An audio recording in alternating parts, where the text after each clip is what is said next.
মুসা আলাইহিস সালামের উম্মতের মতন বলবো না যে মুসা তুমি আর তোমার খোদা যায় লড়াই করো, বলছিলেন না? একটা জাতি আমালিকা জাতির সাথে যুদ্ধ করা লাগবে।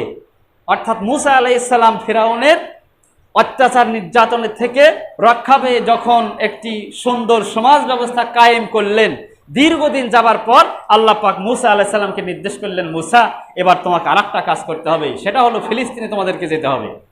ফিলিস্তিনে ওইখানে আল্লাহদ্রোহী শাসক আছে, যারা আল্লাহর হুকুম হাকাম মানে না, সেইখানে তোমার সাহাবীদের নিয়ে, তোমার সঙ্গী সাথীদেরকে নিয়ে ইসলামের প্রচার সেখানে চালাও। মুসা আলাইহিস সালামকে যখন আল্লাহ পাক এই আদেশ প্রদান করলেন, মুসা আলাইহিস সালাম জাতির লোকদেরকে ডাক দিয়ে বললেন, ও আমার জাতির লোকেরা, ও আমার কওমের লোকেরা, আমার উম্মতেরা, আল্লাহ পাক রব্বুল আলামিন এবার আমাদেরকে আদেশ করছেন আল্লাহর এই তাওহীদের বাণীকে, আল্লাহর এই কালেমার বাণীকে ফিলিস্তিনের মধ্যে, ফিলিস্তিনি রাষ্ট্রে নিয়ে যেতে হবে।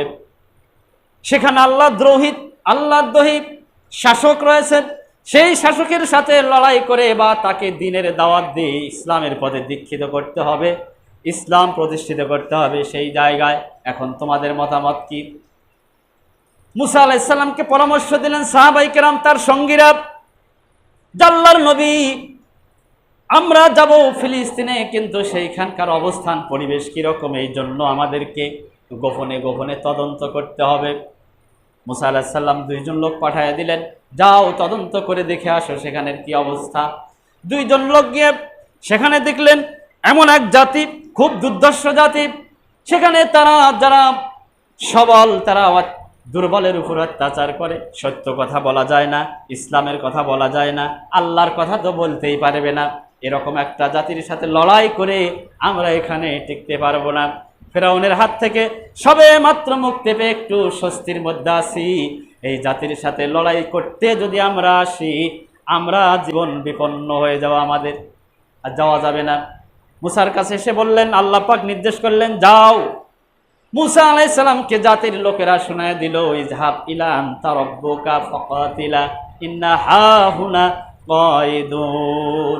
আল্লাহ পাক মুসার এই জাতির কথা কোরআনের মধ্যে বক্তব্য তুলে ধরলেন, বললেন যে দেখো মুসা যখন তার জাতির লোকদেরকে বলল যে ইসলামের দাওয়াত আমাদের এই ভূখণ্ড ছেড়ে ফিলিস্তিনে নিয়ে যেতে হবে, তখনই তারা কি বলল যে মুসা তুমি আর তোমার খোদা গিয়া লড়াই করো, আমরা তোমার সাথে সঙ্গী হতে পারবো না। এই জবাব হলো, ও নবী মুহাম্মদ শুনে নাও, মুসা আলাইহিস সালামের জাতির এই লোকেরা শুধুমাত্র একটি কথা বলার কারণে তাদের উপরে এমন বিপর্যয় আসলো যে 40 বছর পর্যন্ত আমি আল্লাহ পাক তাদের স্বাধীনতাকে হরণ করে দিয়েছি, শুধুমাত্র একটা কথা শোনার জন্য। আর নবী মুহাম্মদ সাল্লাল্লাহু আলাইহি ওয়াসাল্লাম যখন বক্তব্য দিলেন, সাহাবায়ে কেরাম বললেন যে ইয়া রাসূলুল্লাহ, আমরা মুসার উম্মতের মতন বলবো না যে তুমি আর তোমার খোদা গিয়ে লড়াই করো, বরং আপনি আমাদেরকে যেভাবে আদেশ করবেন আমরা সদা প্রস্তুত, বদ্ধপরিকর। আপনার এই আদেশকে শিরোধার্য, আমাদের জীবন বিপন্ন হলেও আপনার এই আদেশ পালন করার জন্য আমরা যে কোনো ত্যাগ স্বীকার করতে রাজি আছি, যে কোনো ত্যাগ স্বীকার করতে আমরা রাজি আছি। রাসূলুল্লাহ ওই সমাবেশ থেকে 6 জন সাহাবীকে নির্ধারণ করলেন, তার মধ্যে একজনের নাম হলো আব্দুল্লাহ ইবনু হুযাফা আস-সাহামী রাদিয়াল্লাহু তাআলা আনহু। তিনি বললেন, ইয়া রাসূলুল্লাহ, কোন শাসকের কাছে যেতে হবে আমাকে পাঠিয়ে দেন।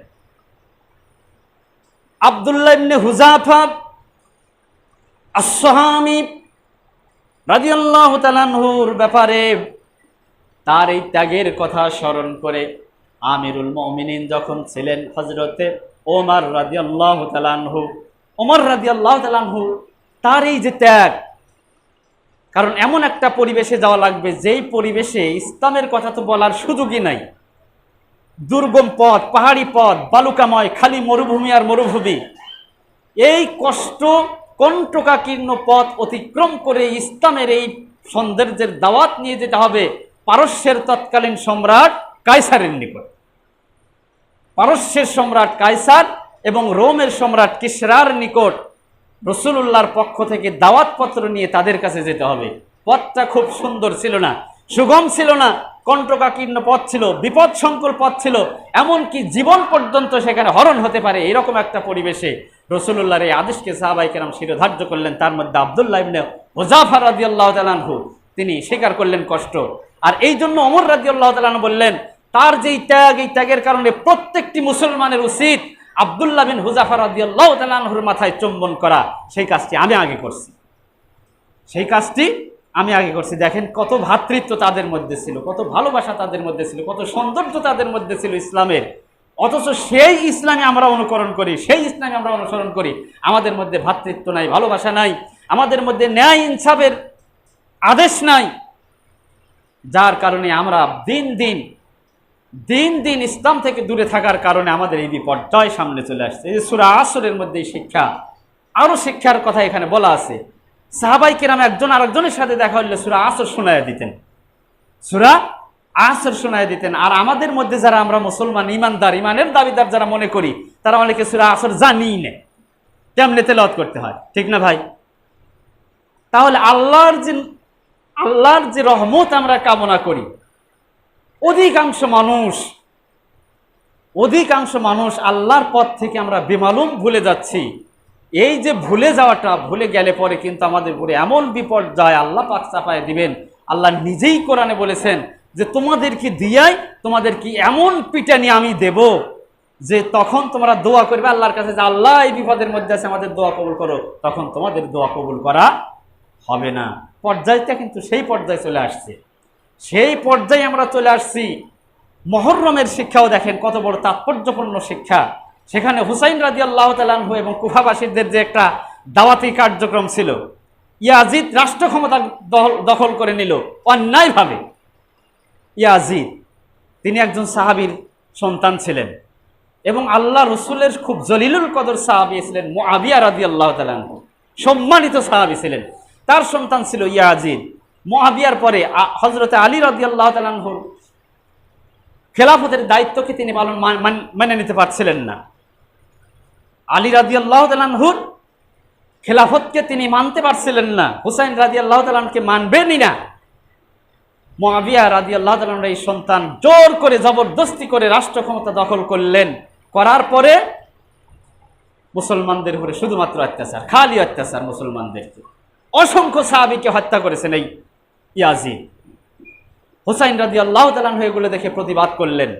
তিনি মদিনা ছেড়ে কুফাতে রওনা হলেন। তিনি যাবেন না, কিন্তু কুফাবাসীরা বারবার হুসাইন রাদিয়াল্লাহু তাআলা আনহুকে অনুরোধ করতেছিলেন।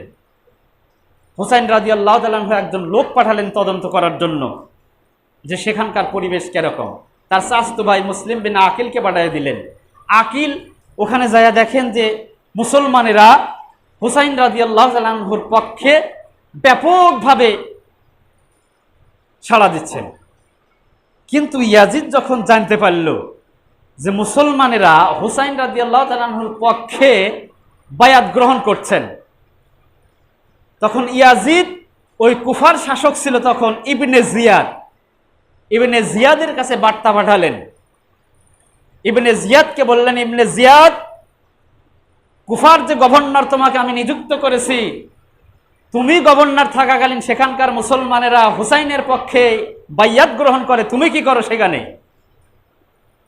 ইবনে জিয়াদ বললেন যে আমি তো এই বিষয়টা খুব উপলব্ধি করতে পারি নাই, আসলে হুসাইনের পক্ষে মুসলমানগণ বাইয়াত গ্রহণ করছেন কিনা আমি তদন্ত করে দেখি। তিনি নেমে পড়লেন ইবনে জিয়াদ। তদন্ত করতে যা দেখেন যে হ্যাঁ, মুসলমানগণ হুসাইন রাদিয়াল্লাহু তাআলা আনহুর পক্ষে বায়াত গ্রহণ করেছেন, তাদের সংখ্যা প্রায় 4000-এর কাছাকাছি। এদিকে মুসলিম বিন আকিল এই অবস্থা দেখে হুসাইন রাদিয়াল্লাহু তাআলা আনহুর কাছে পত্র পাঠিয়ে দিয়েছেন। পত্র চলে গেছে। হুসাইন রাদিয়াল্লাহু তাআলা আনহুর কাছে পত্র পৌঁছেছেন। তিনি বললেন যে কুফার অবস্থান যখন এই, তখন আমি রওনা করি। যদিও মদিনার কিছু সাহাবী, তখন বড় বড় সাহাবী ছিলেন, হুসাইন রাদিয়াল্লাহু তাআলা আনহুকে অনুরোধ করছেন যে হুসাইন, কুফাবাসীরা কিন্তু লোক ভালো না, ওইখানে গেলে পরে আলী রাদিয়াল্লাহু তাআলা আনহু আপনার পিতা কিন্তু হত্যা করেছেন, কুফাবাসীরা ডেকে নিয়ে যায়, সেইখানে যে আপনি যাবেন আপনার জীবন বিপন্ন হবে, আমরা উপলব্ধি করছি, কারণ আপনার বাবার সাথে তারা খারাপ আচরণ করেছেন, সুতরাং আপনি সেইখানে যাবেন না। কিন্তু সাহাবীদের এই অনুরোধকে উপেক্ষা করে হুসাইন রাদিয়াল্লাহু তাআলা রওনা দিলেন আর কুফার মধ্যে ইবনে জিয়াদ খোঁজ নিয়ে দেখেন যে অবস্থান এই। তখন তিনি কিছু সংখ্যক মুসলমানদের সামনে ইয়াজিদের পক্ষে বক্তব্য দিলেন, যেই জায়গায় মুসলমানদের সংখ্যা ছিল প্রায় 4000, যারা আনুগত্য পোষণ করে নিয়েছেন, বায়াত গ্রহণ করে নিয়েছেন হুসাইনের পক্ষে। তাদেরকে গিয়ে ধরলেন ইবনে জিয়াদ, ধরে একখান বক্তব্য দিলেন যে তোমরা কার রাজ্যে বসবাস করো? এটা ইয়াজিদের রাষ্ট্র, এখানে আনুগত্য পোষণ করতে হবে একমাত্র ইয়াজিদের, ইয়াজিদ ছাড়া কারো আনুগত্য, কারো বাইয়াত এখানে চলবে না। এই অনলবর্ষী বক্তব্য দেওয়ার মধ্য দিয়ে মুসলিম বিন আকিলকে ধরে হত্যা করে তাকে একটা গাছের সাথে তার লাশ ঝুলায় রাখলেন। আর যারা বাইয়াত এতদিন নিছিল হুসাইন রাদিয়াল্লাহু তাআলা আনহুর পক্ষে, তারা দেখলো যে এই অবস্থায় যদি আমরা হুসাইন রাদিয়াল্লাহু তাআলা আনহুর বাইয়াত না ছাড়ি, তার আনুগত্য যদি না ছেড়ে ইবনে জিয়াদের পক্ষ অবলম্বন না করি, আমাদেরকেও মুসলিম বিন আকিলের মতো হত্যা হতে হবে, লাশ হতে হবে। অতএব তোমরা চলে যাও যার যার মতো। দেখছেন, একেবারে পরিবেশটা যদি আপনি মিলান, তাহলে এখনকার পরিবেশ আর তখনকার পরিবেশ প্রায় একই ছিল। এজন্য ইমানদাররা কিন্তু হুসাইন রাদিয়াল্লাহু তাআলা আনহু জীবনকে বিপন্ন করে আল্লাহর এই তাওহীদকে, আল্লাহর আদর্শকে, রাসূলুল্লাহ সাল্লাল্লাহু আলাইহি সাল্লামের রেখে যাওয়া ইসলামকে তিনি সমাজে প্রতিষ্ঠিত করতে যায় কারবালার প্রান্তরে জীবন দান করলেন। এই যে মুহররমের একটি শিক্ষা হলো যে সমস্ত অন্যায়ের বিরুদ্ধে লড়াই করে ইসলামের শ্রেষ্ঠত্বকে প্রমাণ করার জন্য নিজের জীবনও যদি বিপন্ন হোক, কিন্তু তারপরেও সত্য থেকে চুল পরিমাণ বিচ্যুত হব না। আল্লাহ রাব্বুল আলামিনও বললেন যে তারাই ক্ষতির হাত থেকে পরিত্রাণ পাবে, ইল্লাল্লাযীনা আমানু ওয়া আমিলুস সালিহাত ওয়া তাওয়াসাউ বিল হক ওয়া তাওয়াসাউ বিস সাবর। চারটি গুণে গুণান্বিত যারা, ঈমান যারা আনছে, ন্যায়ের আদেশ যারা করছে, হকের উপরে যারা প্রতিষ্ঠিত ছিল, আর যারা সবর এখতিয়ার করছে, এই চার শ্রেণী যারা আছে তারা এই ক্ষতির হাত থেকে রক্ষা পাবে। এখন আমি আপনি চার শ্রেণীর মধ্যে আছি কিনা? আমরা যারা এখানে উপস্থিত আছি এই চারটি গুণে গুণান্বিত সম্পন্ন মুসলমান আমরা কিনা, এটা উপলব্ধি করার বিষয়, চিন্তা করার বিষয় আপনাদের। আপনারা চিন্তা করে দেখবেন যে আপনারা ক্ষতির মধ্যে আছেন না আল্লাহর এই অসন্তুষ্টি বা আল্লাহর ক্ষতির হাত থেকে আমরা সেফে আছি, এই গুণের মধ্যে আছি। তাহলেই জান্নাত না জাহান্নাম আমরা নিজেরাই বের করতে পারবো। আল্লাহ রাব্বুল আলামিন কথাগুলো আমাদেরকে বোঝার তৌফিক দান করুক এবং সমাজের মধ্যে যত অন্যায় আছে সকল অন্যায় থেকে নিজেদেরকে হেফাজত করে আল্লাহর দেওয়া এই চারটি আদেশের মধ্যে থেকে আমরা যেন আমাদের জীবনকে অতিবাহিত করতে পারি, সময়কে যেন কাজে লাগাইতে পারি। যে সময়ের কসম আল্লাহ পাক করছেন, এই সময়কে যেন কাজে লাগায়া নিজেদের জীবনকে আত্মশুদ্ধির মধ্য দিয়া এবং আত্মসংযমের মধ্য দিয়া বাকি জীবন যেন অতিবাহিত করতে পারি। আল্লাহ পাক যেন আমাদের সেই তৌফিক দান করেন। বলেন আল্লাহ।